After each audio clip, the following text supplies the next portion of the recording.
the top table, we have the SAFA Vice President, Mr. Linda Zwane. We have the SAFA CEO, Ms. Lydia Manyepao. We have the SAFA Technical Chair, Mr. Jeff Malulek. And we have the SAFA TD, Mr. Walter Steenbok. Without further ado, I will hand over to the CEO of the South African Football Association to make the necessary welcomes and officially welcome you to SAFA House. Thank you. Thank you, Mr. Ntropo. Good morning, everyone, members of the media. You are welcome to SAFA House, and we'd like to thank you for availing your time, as always, to come whenever we call you, and we've got an important announcement to make. So this morning, as Mr. Ntropo indicated, I'm here with my VP, Mr. Zwane, and the technical department being the TD, Mr. Steenbok, and our technical committee chair, Mr. Jack Maluleka. As you can see, we are talking technical matters. We've got a very important announcement to make around our technical department, a very important department at the association, because we are, in the business of football development, not only developing the players, not developing the referees only, or the administrators, but also the coaches as well. An important task for all of us. So this is basically the lifeblood of the association as far as the realm of football is concerned. So you are welcome to this important announcement, and I will, without being a party pooper, I will hand over to the Vice President, Mr. Linda Zwane, to tell us why exactly we are here this morning, and what is this important announcement about. Okay, thank you very much, CEO, and greetings to the Technical Committee Chair, Mr. Jack Maluleke, the TD, and in our midst we also have Banyana Coach, Desiree. We are happy that you are here, despite the challenges you have. We are very, very happy. And members of the media, welcome. We are gathered here today to announce two important components of the game, particularly in the technical department of the association.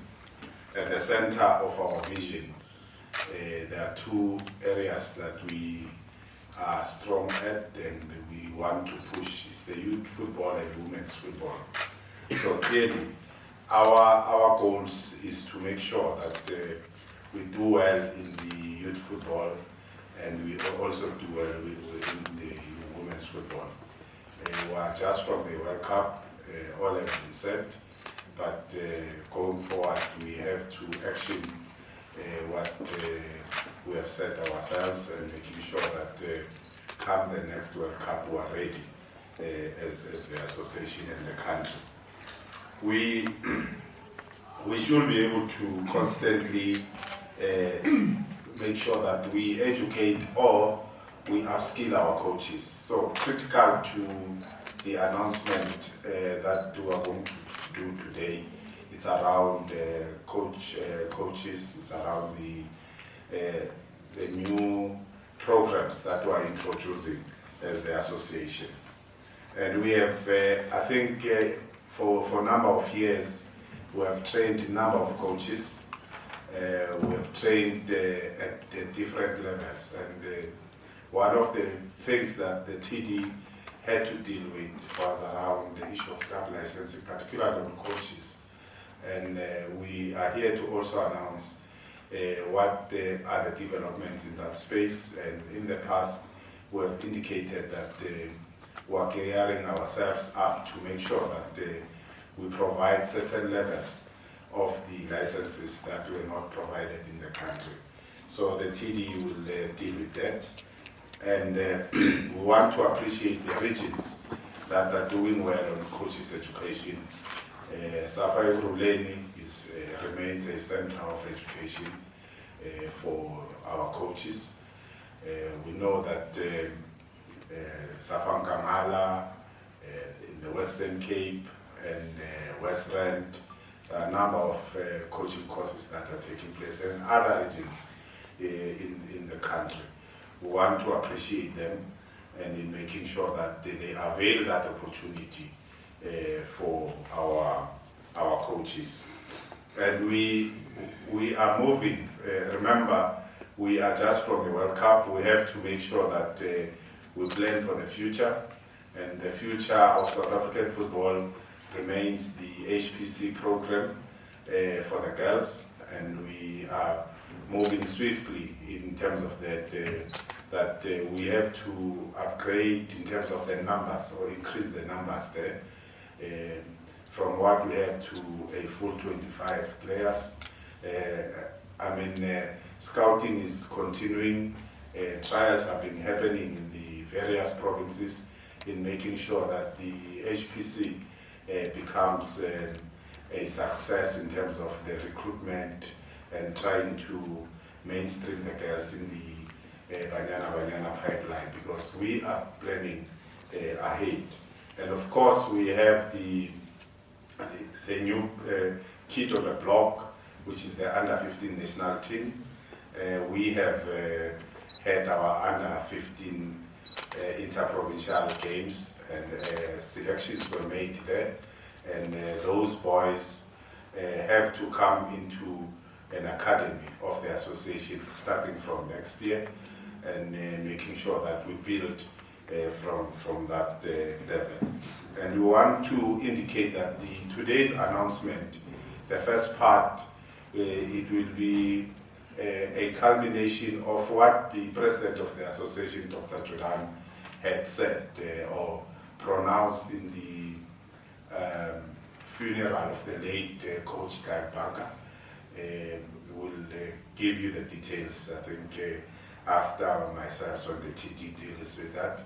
So I'm giving you a glimpse of what has to follow after me, that we derive some of the issues we are dealing with today that came out of what we said in that funeral.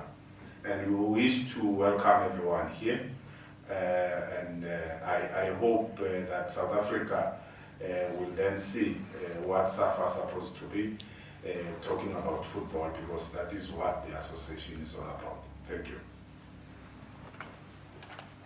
Right. And further to you, Chair.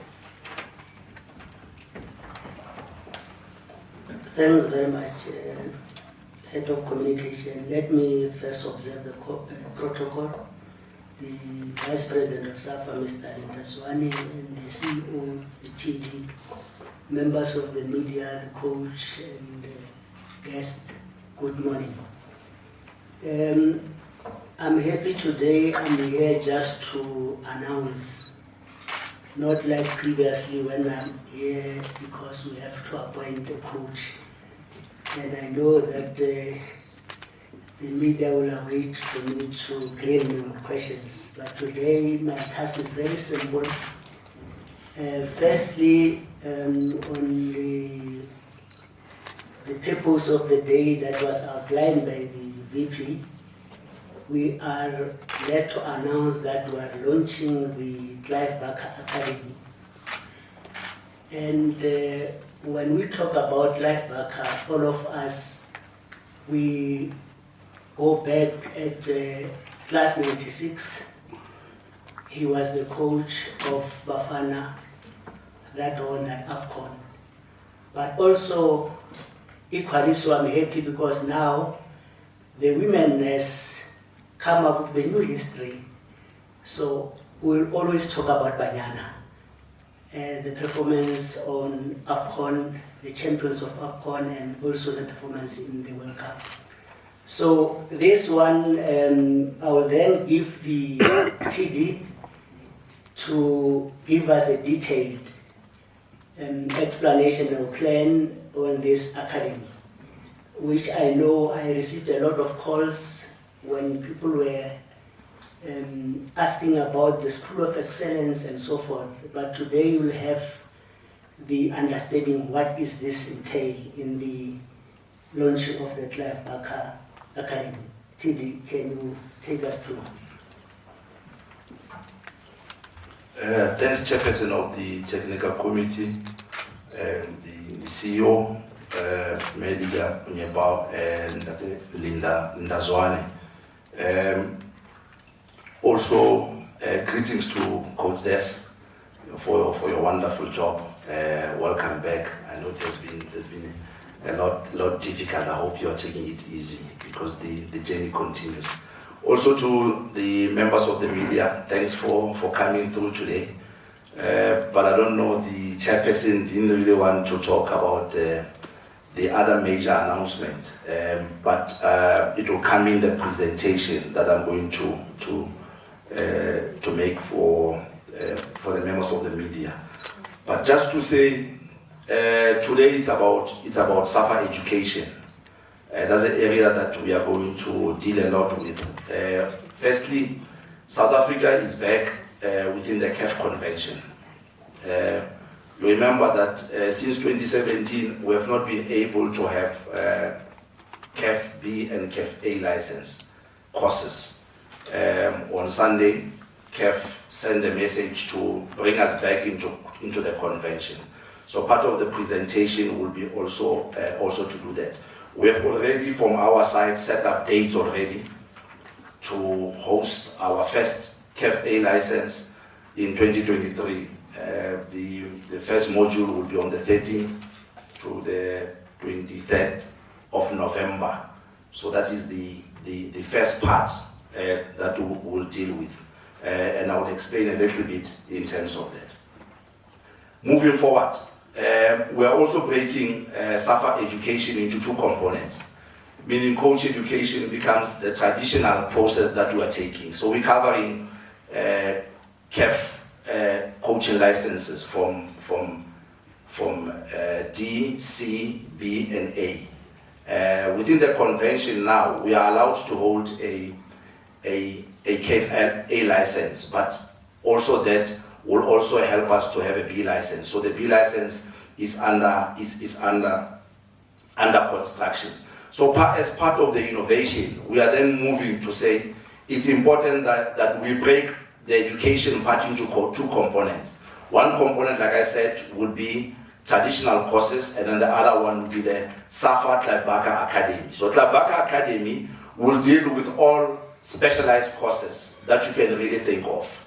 You know, courses that will deal with the technical director course, courses that will deal with career transition programs for ex-players, courses that will also deal with coaching courses for active players. It will also be part of that. Performance analysis, data analysis, and also courses that will also deal with match analysis for TV pundits. You know, we see a lot of our ex-players also on TV, and they need training, you know, so Clive Barker Academy will really cover a whole lot of that. I think I need to stand up so that I can be able to see the screen and make this presentation.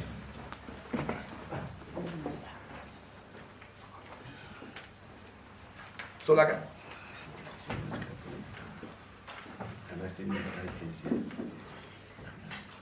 like I said, in the technical menu that I presented there, so I've already spoken about the segmentation of SAFA education into two components, which will be the coach education and of course the Clive Barker Academy.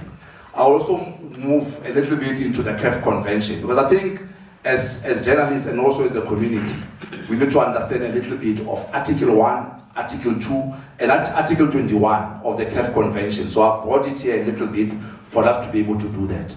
Well, I also put up a summary and the courses that we really want to offer there, the application process and the partnerships that we'll have. We can move. So this is the direction that we're taking. Essentially, we are launching the SAFA Clive Barker Academy, but again, taking coaching education into another level. The CAF convention has allowed us now to have a CAF A license. Nextly, we'll do the CAF B license, and then we'll also go back again to revise also the D license and the C license that we have. in terms of the convention, and I think it was very important for us to be able to look at this, that the convention talks about the importance of member association raising the coaching standards. So really that's what we're looking for. Also, a factor which has been very important from our side has been the club licensing. Club licensing in terms of trying to regulate, not only in the PSL, but also trying to regulate across all board, you know. So that is one of the functions that is really given to us by the convention. I also wanted to raise this because I was listening even yesterday on radio. Some of the pundits there who couldn't really answer a D diploma. Where does it lie? You know, when I was making a call earlier this year, I was saying that we cannot allow coaches a D and C license to be in the PSL, and I thought the media really didn't really understand why this is an important factor. But if you check according to the convention, when you have a D license, you're supposed to be dealing with kids between 6 and 12. And some of these coaches are already in the PSL. So it was not a mad run or a fight to anybody else. And of course, when you are at C, you are between 12 and 15 years. You know, so that's why the convention is important, that we need to come back there. But again, try to educate everybody else that in order for you to come to the right level and the standards that we need to maintain, this is very important. Next one, Chet. But critically, also to outline this, because I think this has been also a challenge. I was listening to that show yesterday, and there was no clarity there. So if you are a D-licensed coach, it means you only have 60 hours there, and it's stipulated there. At CAF C license, you are at 120, B license, you are at 160, and A license, you are 240. That's why, as the association, we want to bring our coaches to the B level and also to the A level. It's because of the number of hours. You know, if you are having a D license and you're coaching it in the professional ranks, you have not had enough. I would have called it game time.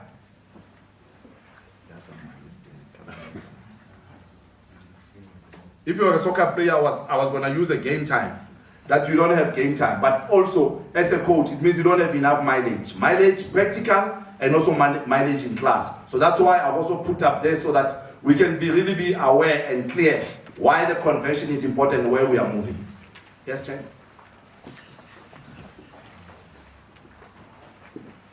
Let's move on. Next. So then the academy, the idea of the academy is to begin to deliver this kind of courses. And of course, these are not the only courses which will come from the academy. There will be lots of courses also that are going to be proposed by member associations, by individuals. But then you need to come back to us so that we can then be able to assess it, what you have, and be able to deliver this. It's important, for example, if you check a course that will deal with active players. You know, we've seen with the Belgium FA there that players like Lukaku and Kevin De Bruyne were managed to do their UEFA B license whilst they're still playing. So these are some of the courses that we really want to bring in there. But again, we're not restricting even you as the media to be able to design a course, media training for coaches. So this is like, it's like an open tender of quality education and standard that you want to bring into the South African community. So these are the courses that we are proposing.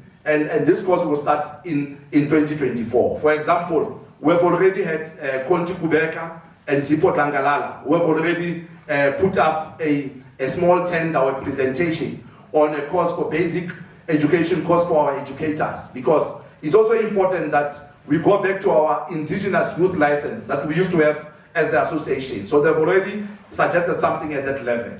The introduction of technical directors, you will have seen also in the PSL now, that the majority of the presidents are the ones who are talking on technical matters. It's important that we train our own people and we increase the pool of people who has the technical know-how to be either sporting directors or technical directors. That course already is there. But again, we don't also want to forget our associate members, the deaf and the disabled, because they're part of SAFA. So we're also saying we really want to start developing courses that can also be able to address those areas. Let's move, Chet. Before I finish up there, so this is a suggested process that we really want to have. You know, have a proposal that is of course supported by members where you are coming from. If you are SAFCA, you've got a document that you want to present. Of course, it's going to be supported by your members. If you are South African Football Players Union, you've got a document that you want to present. Of course, your members are going to be part of this. So the first part will be to have the proposal. Then the step 2, credential and experience, including us checking as to whether you have the ability to be able to have facilitators or you can facilitate this process. And then, of course, you need to have a learner's or participant's workbook, as well as the workbook for the educators, so that we can be able to have a proper assessment of all of them. Then, of course, you need to have the delivery plan, and then, of course, put up the cost. Why the cost?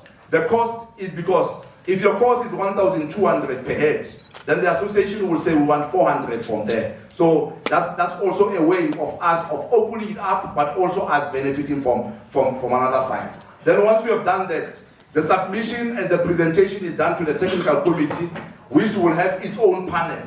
Will then look at your costs and check all the standards that everything is okay, and then give the approval. Yes, Chair. Importantly, and lastly, is that we are also going to have different partnerships. For example, if you check the Solplaiki University, they've got an interesting program on data science. So we are already trying to have a partnership with them to deal with football data analysis. The University of the Western Cape has already indicated that they might be interested to do the performance analysis. If you check also UEFA has career transition program, so we might also need to rely on them in terms of the quality of the work that they have that they can also bring along. I've spoken about SAFA, who have also presented a youth coaching manual, that is embedded within the maximal training. We'll have a look at that. FIFA, they have lots of courses, especially on academy director programs, so we might also have to rely on that. But again, we don't have to go far. If you check Cape Town, SAFA Cape Town, they already have a D license that is online. It's the very first one in Africa where they are able to pilot a project on D license which is online. So we're also going to engage them and see where we're going. I've put FCE there, football coach education there. It's supported and it's delivered by Raymond Ferrahaye, who is a specialist on periodization, and we're already in talks with him to check what we can do there. He also already has a course on women football, on football and nutrition, and also on game insight. So those are the people that will check. University of Pretoria, if you check, they've got a higher diploma in sports science. So we are also going to try to tap to them, to tap from their program and see if there is any partnership that we can do there. University of Johannesburg, they've got a lot of safeguarding programs that they have there, and mentorship that we can be able to look at. So this is the idea that we are taking there, but again, open it up to everybody else. But key to our announcement is that we're back in the CAF convention, the A license is back. We are targeting coaches who are in the Hollywood bets, coaches who are in the PSL, coaches who are in the National First Division, and also coaches who are national team coaches. And then again, the SAFA Clive Barker Academy is alive and kicking. It's for us now from 2024 to be able to deliver these programs. Thanks, Chair. But before I do that, the CEO has got another engagement. I don't know if you are still staying, CEO. All right. If you can just excuse her. But the other panelists will remain behind, and you can ask your questions and fire away.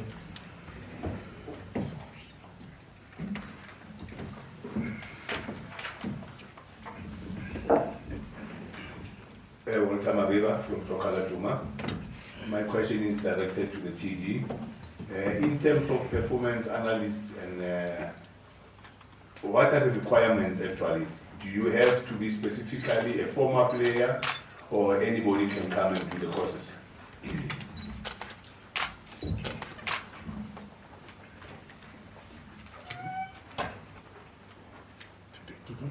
I thought I'll take a round of questions. Okay. All right. Any more questions from the floor? Anyone?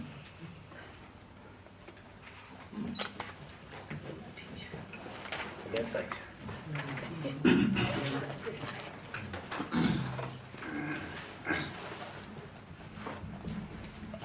Just a quick one on the tradition that we have. Oh, Themba Shabalala, Joseph from Sports. On the tradition that we have, that we wait for people to be late before we name things after them. How long did it take? Is it one of those where we say, Clive Barker did this for SAFA, and then we waited for him to pass away, then we talk nicely at his funeral, and then we've got this project coming up? Isn't it that you as SAFA are shooting yourselves in the foot instead of giving these people their flowers while they're still alive? I mean, I'm sure Clive would have loved it. To have it named after him while he was there, so he could give it his blessings. I mean, why do you as SAFA wait for your legends to depart and then you praise them and name things after them?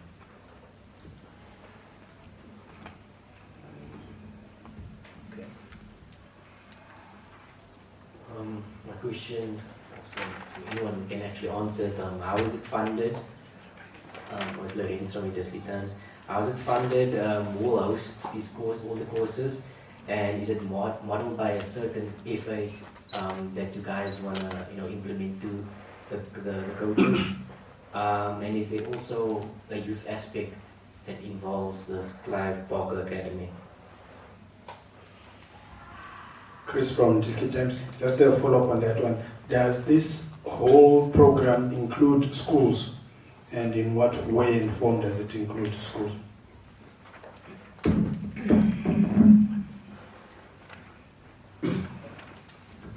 Good afternoon, everyone. My name is Tim Kulu here from Teta FM. TD, my question is directed to you. My question is, having said that we have coaches who are not maybe qualified to be coaching in the PSL using CAF D licenses, how then does our national team improve when we still have coaches or teams that allow coaches to be coaching with such licenses? Thank you.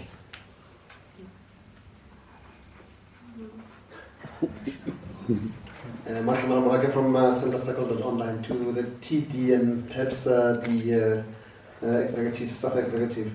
My question is almost similar to the one that was just been asked. Just to ask, if there are coaches that do not have the required qualifications, will there be a law, a policy that prevents them from being on the benches, so be it Hollywood Bets, PSL or national teams? And if so, when will that law kick in if it's not yet in place?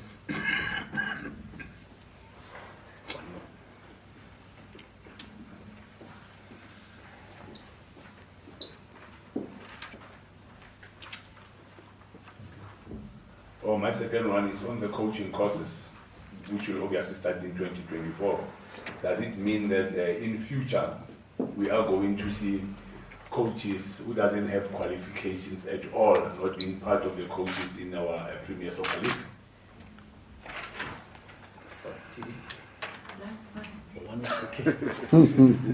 Good afternoon, my name is Facing Gato from SABC News. I hear this Clive Barker Academy will only start offering courses next year.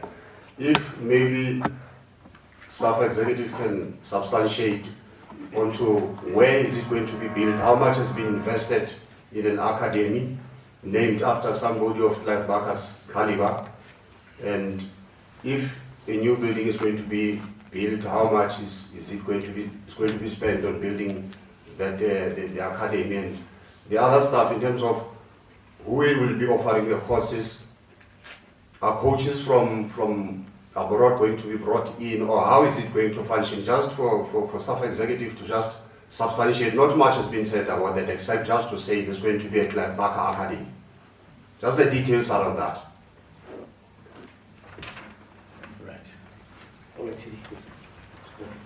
Yeah, there's no building. I didn't mention any building. There's no building. Be rest assured, we're not building SAFA Technical Center. Like I said in the presentation, is an innovative way where we get into the modern space.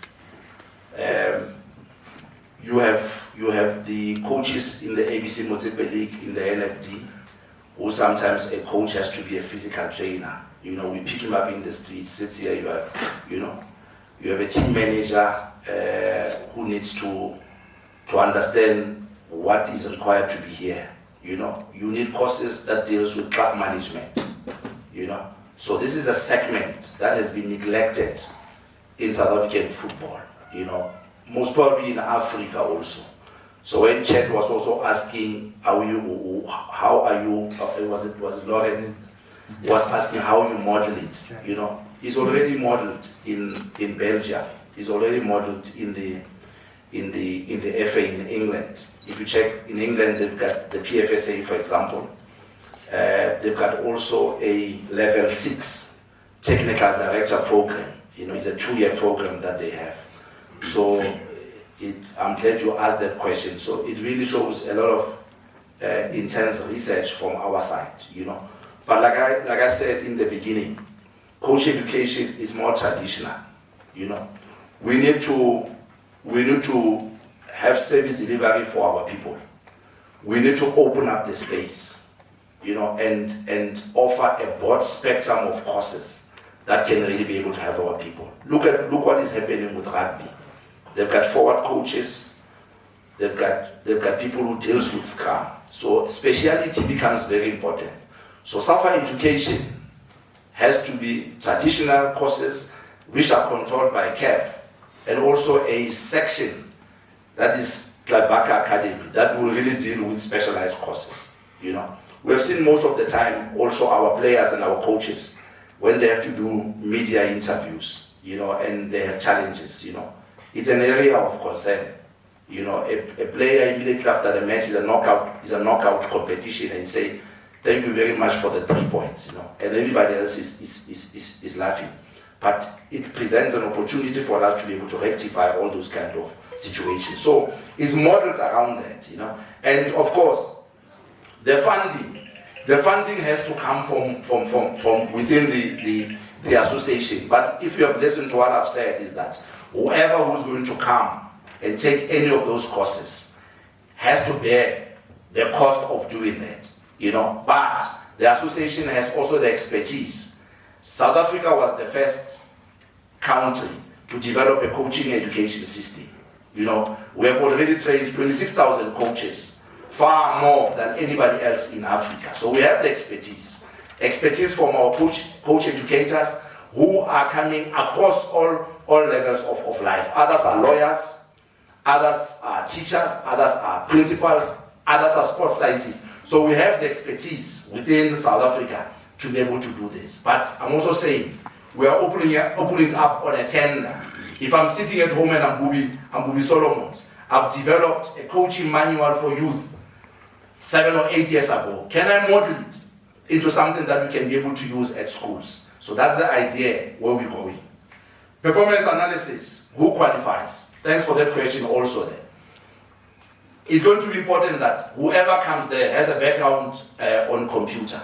So I'll assume when we have a course on performance analysis, there will also be computer for beginners, you know, because you need to have the soft skills to be able to do the work, you know. So it's going to be a course. You don't need to have a qualification for you to be able to do that, but you will need at least the basic computer understanding for you to be able to do the work. But like I said, whoever puts up the proposal will also put up the requirements, and will also try to scale it down to the level that it can have high level of entry point for our people. It cannot be a course that is there and it's difficult for our people to access. So that will be the premise where we are moving, Walter, so that we can be able to have our people have access to all of these courses.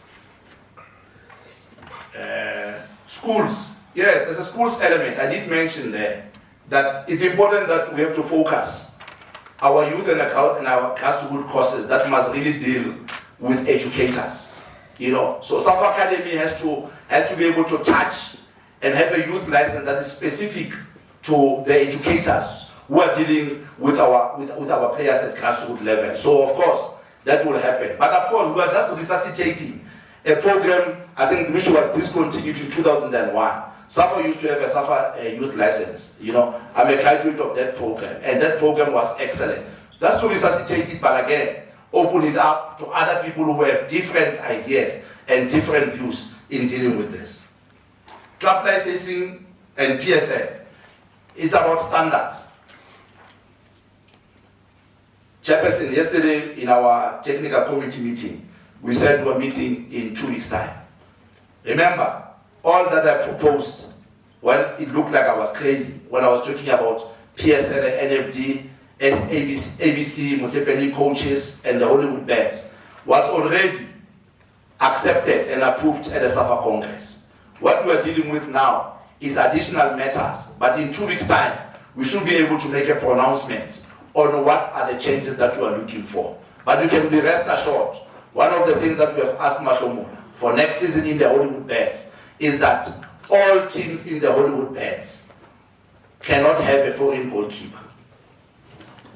That one is coming. So I'm just giving you a glimpse of what we've already presented at the SAFA Congress. But give us another 2 weeks where we now want to be able to publish all the technical recommendations and the changes that we are bringing to the game. Already you know most of them that we have already put up there, but a whole lot of them are coming. This is not us, like I say, it's not a wish hunt from our side, but it's time to level the playing fields and try to catch Sundowns. We have to help South Africa to catch Sundowns. We'll capacitate the coaches. So like I say, the first one is starting on the 13th of November. We've made an application. The second A license is penciled for next year again in March. So before the end of the season, we hope to have 2 courses of A license to help you catch Sundowns. We'll help you. We'll help South Africa to catch Sundowns. And Sundowns ladies. On both sides. Yeah. But we are proud. We are proud because the coaches, for example, who are coaching Sundowns are the products of SAFA. You know, and all of them are CAF A licensed coaches. So it's important that we need to help South Africa. I'm not sure the one why we are. I think that one needs the VP will deal with that one. Yeah, I think the VP will deal with that one. Thanks. You don't know to My last one was not answered yet. Which one? The last one was not answered yet. That in terms of these qualifications. Is this maybe one day going to see coaches who doesn't have those qualifications not being involved with any Premier Soccer League team in future? I've just asked for 2 weeks because you remember what I said earlier this year. We're very, very clear, and the Congress approved that. So give us 2 weeks to meet again, because we're meeting in 2 weeks' time. We met yesterday just for us to release a full statement from us. But you can take it from me. Hello? You can really take it from me that's the direction of the association. You know, not to cash, but in the next 2-3 years, you know, most of the coaches in the professional league, NFD, PSL, Hollywood Bets, even in the ABC Municipal League, even in school football, will have the right qualifications. Okay.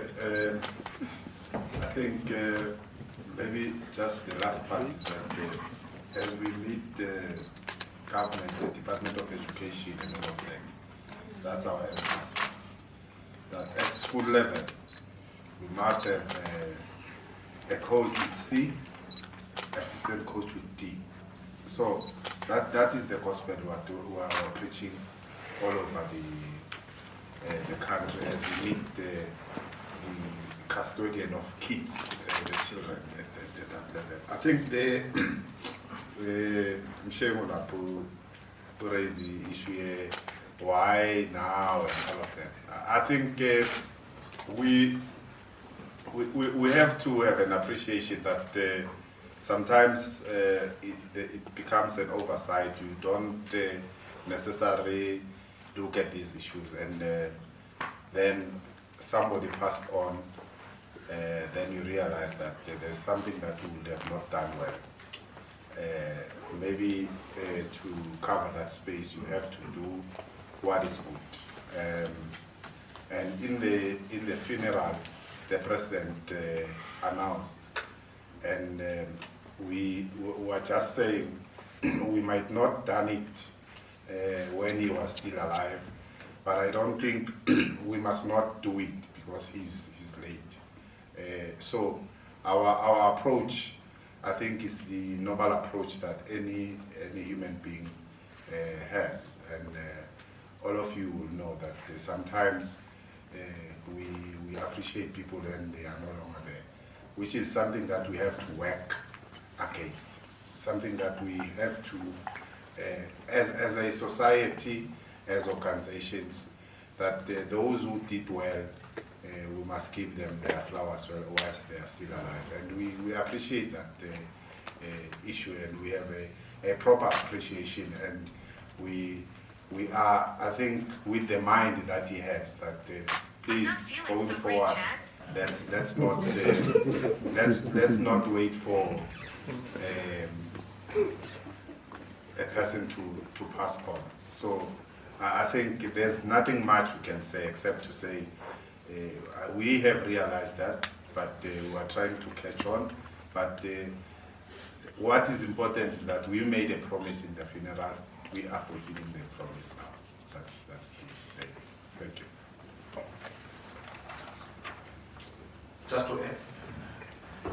Just to add also, I wonder whether we had enough time also to check the technical composition of the Banyana team at the recent World Cup. Did we check how many people we had there? Or we just worried that bonuses must be paid or whatever? We didn't check that. It was a blind side. It was a blind spot. So Coach Desi, for example, had 2 assistant coaches, had 2 analysts, also had a physical trainer, and also a biokinetist. And if you check where all these performance analysts trained, when the association, for example, has international matches, we take our analysts from the clubs. Where are they trained? Is there any course that really, in South Africa, says that you must train performance analysts? It's a job that I did when I was at another PSL club for a very long time. But where do we get training? And if you have also seen, and this is a message also that I want to put across, if you have seen on Facebook, there's an organization there, IPSO, that is also trying to bring scouting and performance analysis courses to South Africa. But I also checked the comments there, and I didn't want to comment. And people are saying, but this number is changing and all of that. So if you don't own this space as South Africans, with the expertise that we have, you are going to have a lot of intruders in that space. But again, it's our responsibility to be able to train and capacitate our people. So the Clive Barker Academy really sets out to do that. When we have national team camps, we must be knowing exactly where we're going to get the young, upcoming performance analysts or mesh analysts and all of that. So this is a message that we are really trying to put up there, to say we are already in the process, and we know where we need to be as a country. All of the days where in the ABC Motsepe League, a coach comes to training and then the players must go 12 rounds. We have had lots of situations of heart problems, where players are collapsing and all of that. But we have not really looked deeper into that. We could have included also an area on research also there. How many clubs do you have researchers within their clubs? How many clubs do you have strategists within their clubs? So it's a long process, and you need to give the association the credit to allow us to have SAFA education, to have traditional coaching courses, and a new project that we are putting across. The majority of the players, when they finish playing football, it's only then they start thinking about coaching. And maybe, I'm just saying maybe one of the reasons why Banyana also has a better ranking and a better understanding and delivery is that the majority of those players are graduates. Let's face it, are graduates. How many of them have master's degree there, have degrees and all of that? In 2019, you can check an article by Steenbok in 2019. He said 21 out of the 23 players at the AFCON, Coach Des, 21 out of 23 players of Banyana either were having a degree or were having a master's degree in 2019. So maybe, in order for them to be able to understand tactics a little bit better, maybe education is playing a big role there. Why not try to help the situation by injecting a lot of programs that will resuscitate and reboot and recreate the football that we want to see. Chad from SABC Sport. Just a TD or perhaps VP, do you foresee any resistance? Has there been conversations between yourselves and the PSL already on the implementation on some of these things? And how do you work around finding each other at the table to implement these great initiatives?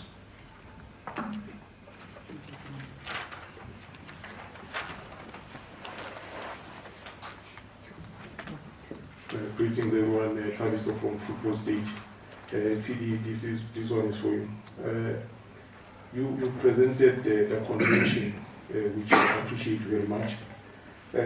I'll just give an example. In KZN, the SAFA KZN, in this season, they have said that in the ABC Motsepe League, the head coach must have a KFC and the assistant must have a KFD.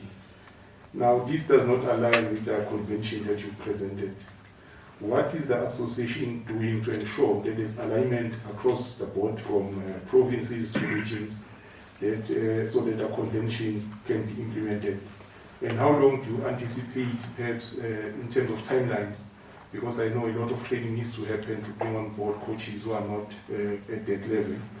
In terms of timeline, when do you expect to say, at this particular point, we'll be able to say ABC Motsepe League, all coaches must be able to have a B or an A license?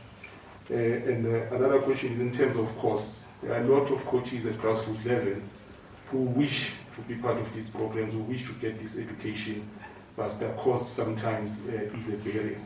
I'll make an example. We often see from regions, I think it is KFC, some going around 4,000 for a course. And we are talking about coaches who are unemployed, who are passionate and dedicated to develop more the grassroots football, but do not have the means to participate in these courses. What is the association perhaps doing in terms maybe to bring in sponsors who can perhaps cushion these passionate coaches who want to be part of this program from such high costs? Thank you. Steenbok Bindi from Times Live. My first question will be on TD. Since you are saying let's wait for the next 2 weeks, what does this mean about the Bafana assistant coach? Because we've heard that he couldn't coach at COSAFA because of the issue of qualifications. What does that mean for him? And this is another question I'll ask again. I think I asked it about a few months ago. The issue of junior national team coaches, is there an update? Where are we in terms of, are they going to be appointed or what's the status there? Maybe in order not to overload the TD with many questions, let me rather ask this one after the TDS answered these two, please. Thank you. Yeah, I'll start with Steenbok is always controversial. And even your headlines, sometimes, from your headlines, you always pick up a line and you run with it. Quite interesting. Let me deal with the two. I must deal first with you, it's important before I forget. The Bafana assistant coach is very clear. We are opening up in November. If he has a B license, he will get onto that course. As simple as that. If he doesn't have a B license, he won't be on that course. Simple as that. Go and check the CAF convention. In fact, maybe I must make it available. The requirements are clear. You need a B license to get onto the A license. Simple as that. We have seen also that we have facilitated some of our coaches also to cross the border. David Nyati is crossing the border also on Monday to do his B license. He just finished his C license. He's going for his B license. So it's as simple as that. If you have a B license, you get onto the A. So it's clear. If the assistant coach for Bafana has a B license, it's going to be accepted on this process, in this program. Is that fine with you? maybe what qualification does he hold at the moment? I can't speak on his behalf. I can't speak. He has been very clear that he has what qualification. So let's wait. If he applies on the course, we'll accept him. If he doesn't have a B license, he won't be on the course. It's as simple as that. Can I move? I need to deal with you because you have a funny way of twisting things when you write, so I need to settle down with you first. Can I move to the second one? Yes, you can. Yes. The junior national team coaches, yes, soon we'll announce.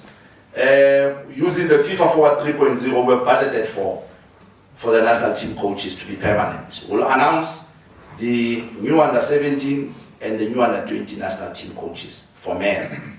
But remember, we have another 15 program. So it's a developing program. The under-15 and under-16 coach will also be the coach for the under-17. Because the group that we have now, we want them to go to the World Cup in 2025. So we want them now to be 2 years younger, to go to SAFA. They also have a tournament coming. We'll announce that when the time is right. So that is coming. Under-17, under-20. Can I move? Yes, you can. I need to be sure with you. Like I said, you reported a different way. In terms of the numbers, I need to put my. In terms of the numbers, the CAF A license, we've got 371 coaches trained in South Africa. 29 of those are female. I'll go back to what I said again. We can provide 4 coaches for all teams in the NFD and in the PSL, if you do your mathematics. So we're not short of numbers. We are just increasing the numbers and resuscitating those who might be lost in the system. So we don't have challenges in terms of the numbers. And these numbers are the highest in Africa. You need to give us credit. We started this thing a long time ago. Some of you were not even journalists at that time. The process was already under. I started in 2000. So it's been happening. I want to know 2000. We started a long time. So we've got 26,000 there. So no crisis. And if you add those who have been also be going to Botswana, who are also going to KZN, it means we are in safe space. So there's no fight with the PSL. It's for us to continue training and saying, these are our numbers and here are our members. Please do the right thing and help. Are we together, Chet? That's what I'm saying. KZN, they've already taken a big step. And the reason for that is that already last year, 4 days in the office, I'd already sent a survey to all the regions to check the numbers. And SAFA Majuba has almost 157 coaches trained from A up until D. Do they have the numbers to be able to implement at that stage? Yes, we have trained enough there. If you check the number of C licensed coaches, we've got 10,970. And this is across South Africa. So they do have the numbers. And again, their recommendation is a minimum standard that they're asking. Like I say, in 2 weeks' time, we'll reveal what we are proposing to the regions. But for me, what they're doing there is a good thing and it's a minimum standard. At least let's start somewhere, you know. But I'm happy with what they're doing. Like I've said, SAFA Majuba is an example of a region that has really done well in terms of coach education. Cost of the D license. If you check the cost for a B license in Zambia now, how much is it? How much is it? 30,000 kwacha. B license, 30,000 kwacha. Education is very expensive. I think you know that yourself when you are here. It's very expensive. Before, the association had tried to use the legacy money to be able to help. Most of us received help from the legacy fund. But we all know that the legacy fund is finished. And it's not only in South Africa where people are paying for courses, for training. So yes, it's costly, But that's how it is. Unless there's a sponsorship, then there will be a relief. But for now, we need to continue to pay at that level. I'm not sure. I'm not sure whether I left anything. Walter, you still come. I think there was an issue by chat about the PSL, which we have covered. We will constantly engage PSL. There are a number of issues that were engaged in with them. And this one, I think it's very important because it's all about club licensing. It is located there. So these are the things that we have to deal with at the joint licensing. And we are confident that what we want to do will happen because it's for the betterment of the country. Particularly with the complaints that some came even from yourselves, the level of some coaching at the premier level of the country. So I think that is very important. The issue of costs, just to cover it, other regions, they will have sponsors, then coaches there, they do free of charge. But we know that not every region will have that lack of having a sponsor. But critical to everything is that capacity building, it's a personal decision. You decide that I want to go to school.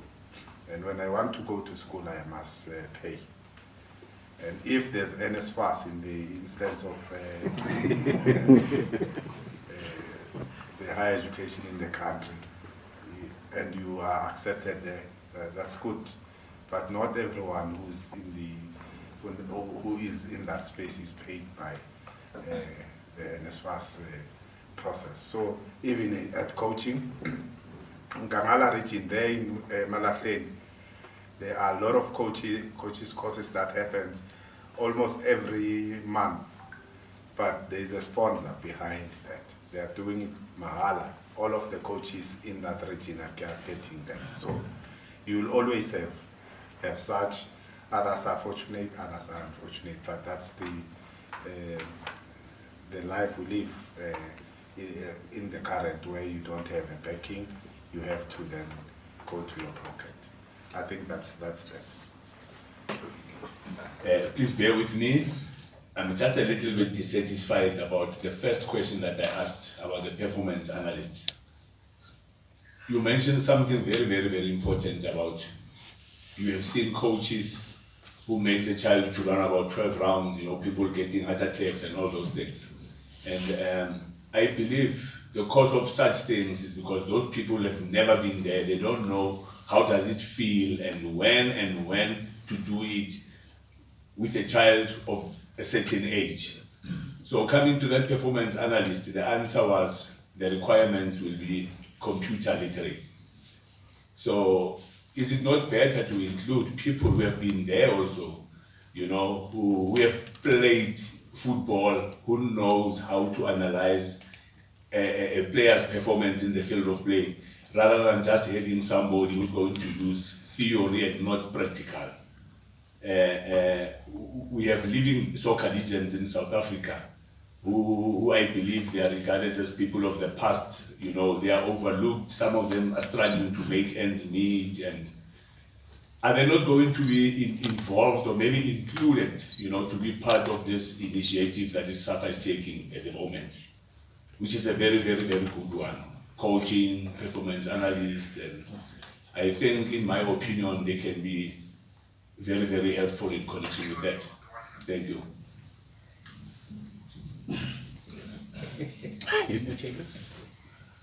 You must take this one whilst.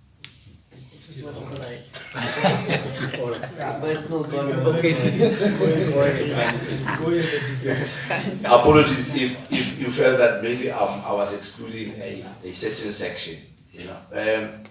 The reason why I was stating that a basic knowledge in computer is critical is because the section has a lot of technology. There's a bit of IT in it, you know. For example, the softwares, you know, I can't mention them because I'll be promoting them here. It's a little bit of high level, you know, so a certain level of computer skill is needed, you know, but it doesn't exclude somebody from not being able to do it, you know, but the person will need a certain level, you know, of understanding of the computer, you know, to put a beam on top of a player, for example, to track and all of that, you know, so those are some of the things that you really need to check. But it doesn't stop us from designing an entry level kind of a course on match analysis, you know, that can accommodate, you know, those kind of situations, you know.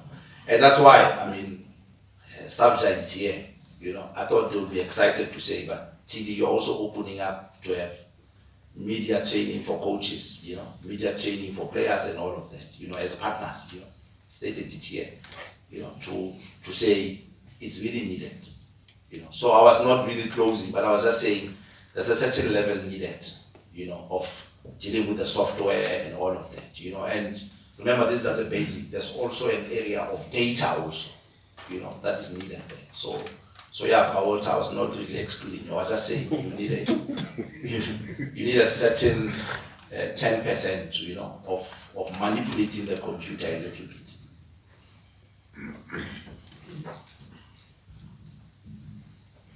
I don't mean to be a bit controversial, but it's an open fact. I know today you wanted to answer it, but because of your position you won't. The sad story is that if you compare the women footballers that we have and their male counterparts, our ladies, even our legends in women's football, are more educated than their male counterparts. And I understand his point to Oprah Walter that he's talking for his colleagues because he's also a legend in his own right. And wouldn't we avoid such in future to say, let's take it down to a school's level where even if a young footballer or a young schoolboy is taught sort of in a shadow of this system that you're bringing up, that every school knows who they have that plays football, and they start putting into their mind that these can be groomed to be coaches while they are playing junior football. By the time they get to the level of your DDC, your first team, because recently, you know, there are 16-year-olds in the first teams, already you can tell the child is going to be in football for the rest of his life, depending on what he does with his life. But isn't it important that you even instill it from a school's level, varsity football, as well as some PSL teams, that you have a youth structure that caters for all of the youngsters who are still open-minded about education, that they take all these crash courses about what you are building, so that in future it doesn't become difficult where we say player X cannot press a computer. I don't want you to write on the education part that I mentioned. Don't write on that one. Between Bafana and Banyala. No, I'm just saying. I just mentioned it. But there are many other factors. You know, you could check the caps also. Banyala team has more caps, experience also, you know, than their counterparts. So I don't really want you to jump on that one and hammer. You know, come back. I saw the VP was nodding when you were talking about us cascading and taking it down. Maybe you wanted to come in the vice president on whether we can take the program down to the schools, because I think it's a brilliant idea. Why not? You know, it has to start there. So we are in support with what you say. You know, and like I said, if you is it possible, Namta, just to bring the second last slide. Also to say, we don't necessarily have to hammer on performance analysis. We presented a bouquet of courses which are available. And this also must be the direction that we must take for our ex-players and also for our people. You know, it's not only coaching. You know, I think this second last The next one. Before that one, please. Thank you. I mean, we put a suggestion on this. Yeah. Allow us to dream, but allow us also to see opportunities. You know. So, Walter, as much as I know sometimes the entry point is on performance analysis and all, but we presented a bouquet, you know, and we have also suggested again to say, let's have PSL and NFT players and ABC multiple league players, you know, taking coaching courses while they're still playing. The system must allow them to be able to be trained while they're still playing. So that by the time they finish, they can also now sit on the bench. Because we see it, they play, finish, and then they've got a connection with the previous coach, then they sit on the bench. And then you guys keep quiet. It must be us talking now. But how is it possible that 2 weeks ago you were a player, this week now you are on the bench, you know, and it's Steenbok again. So I was just saying, like, you know, we presented the list. There is almost what, 23, what we've suggested, but there's a whole lot that we can deal with. You know, football periodization, game site, tactical periodization. There's a lot of things that we can really put up there. You know, courses for active players.